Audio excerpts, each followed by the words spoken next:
श्री परमात्मने नमः।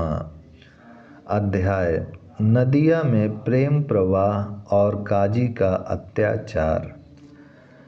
जिसकी जीवा से एक बार भगवान के मधुर नाम का उच्चारण हो गया है या स्मरण के द्वारा हृदय में स्फूर्ति हो गया है अथवा कान से सुन ही लिया है, फिर चाहे उस नाम का उच्चारण शुद्ध हो या अशुद्ध अथवा व्यवधान सहित हो, तो भी उस नाम के उच्चारण, स्मरण अथवा श्रवण से मनुष्य अवश्य ही तर जाता है।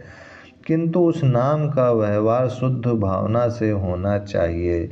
यदि शरीर, धन, स्त्री, लोभ अथवा पाखंड के लिए नाम का आश्रय लिया जाएगा तो नाम लेना व्यर्थ तो जाएगा नहीं, उससे फल तो अवश्य ही होगा, किंतु वह शीघ्र फल देने वाला ना हो सकेगा। प्रेम ही जीवन है। जिस जीवन में प्रेम नहीं, वह जीवन नहीं, जंजाल है। जहाँ प्रेम है वहीं वास्तविक प्रेम की छटा दृष्टिगोचर होती है।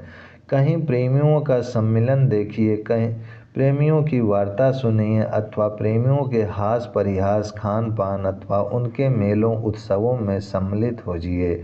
तब आपको पता चलेगा कि वास्तविक जीवन कैसा होता है और उसमें कितना मज़ा है, कितनी मिठास है। उस मिठास के सामने संसार के जितने मीठे कहे जाने वाले पदार्थ हैं, सभी फीके फीके से प्रतीत होने लगते हैं। किसी भाग्यवान पुरुष के शरीर में ही प्रेम प्रकट होता है और उसकी छत्र छाया में जितने भी प्राणी आकर आश्रय ग्रहण करते हैं, वे सभी पावन बन जाते हैं। उन्हें भी वास्तविक जीवन का सुख मिल जाता है। प्रेमी जिस स्थान में निवास करता है वह भूमि पावन बन जाती है। जिस स्थान में वह क्रीड़ा करता है वह स्थान तीर्थ बन जाता है। और जिन पुरुषों के साथ वह लीला करता है वे बड़भागी पुरुष भी सदा के लिए अमर बन जाते हैं। जिस नवद्वीप में प्रेमावतार गौरचंद्र उदित होकर अपनी सुखद शीतल किरणों के प्रकाश से संसारी तापों से आक्रांत प्राणियों को शीतलता प्रदान कर रहे हों, उस भाग्यवती नगरी के उस समय के आनंद का वर्णन कर ही कौन सकता है। महाप्रभु के कीर्तन आरंभ से संपूर्ण नवद्वीप एक प्रकार से आनंद का घर ही बन गया था। वहाँ हर समय श्री कृष्ण कीर्तन की सुमधुर ध्वनि ही सुनाई पड़ती थी। जगाई मधाई के उद्धार से लोग संकीर्तन का महत्व समझने लगे। हजारों लोग सदा प्रभु के दर्शनों के लिए आते। वे प्रभु के लिए भांति भांति की भेंट लाते। कोई तो सुंदर पुष्पों की मालाएं लाकर प्रभु के गले में पहनाता, कोई स्वादिष्ट फलों को ही उपहार स्वरूप प्रभु के सामने रखता।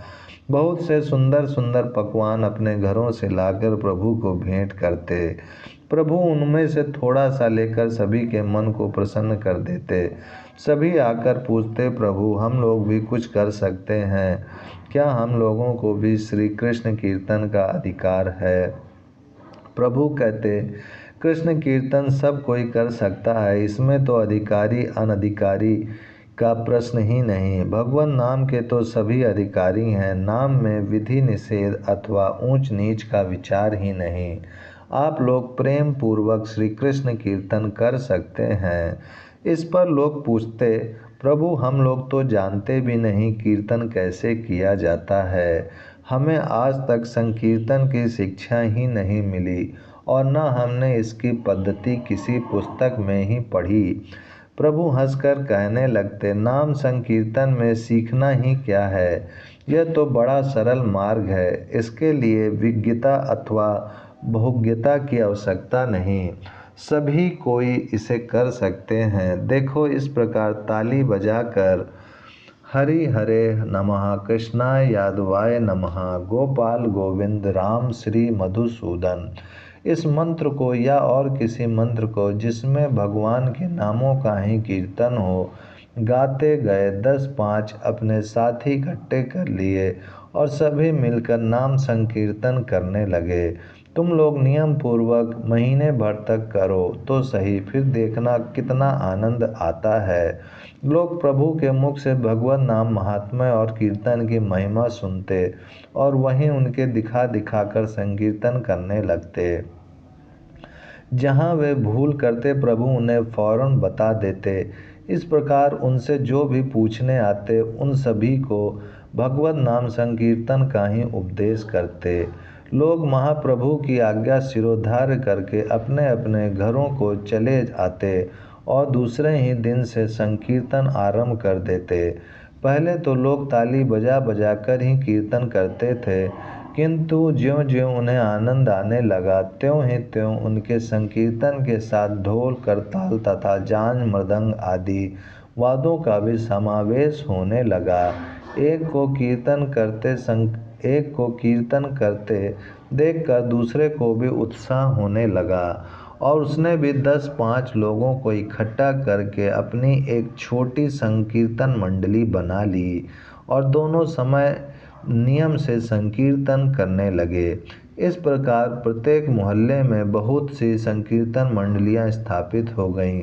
अच्छे अच्छे घरों के लोग संध्या समय अपने सभी परिवार वालों को साथ लेकर संकीर्तन करते, जिसमें स्त्री पुरुष छोटे बड़े सभी सम्मिलित होते। ओम शांति शांति शांति।